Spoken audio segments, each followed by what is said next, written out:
What about fruit? People often ask me, well, do fruit really count as naked carbs? This is kind of a complicated, nuanced question as well, because technically whole fruit contains fiber, but they also contain sugar and carbs. So really, the fiber in the piece of whole fruit almost acts like natural clothing on those carbs. It is true. However, because today the fruit that we eat has been bred for centuries to be very, very sweet and very juicy and lower in fiber, the fiber content is much lower than it would have been when nature first invented that fruit. Okay, here's an example. If you compare an ancestral banana, full of seeds and fiber, much smaller, much less sweet, and a modern day banana.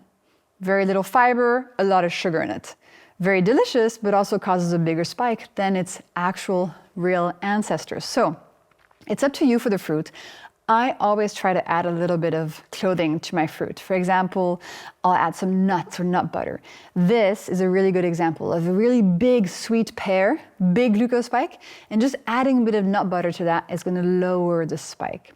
Another example is mango. So tropical fruits are extra sweet. So mango on its own versus the same amount of mango plus shea pudding, which is made with shea seeds and almond milk, unsweetened almond milk. Again, here you have proteins, fat, and fiber being added to the mango.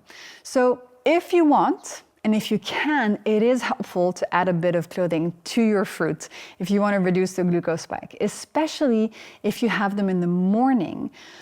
A breakfast which is just fruit is not good enough. You need to have some protein in there, otherwise you're not fueling your body properly. You're going to be hungry very quickly and you're going to experience a big glucose spike.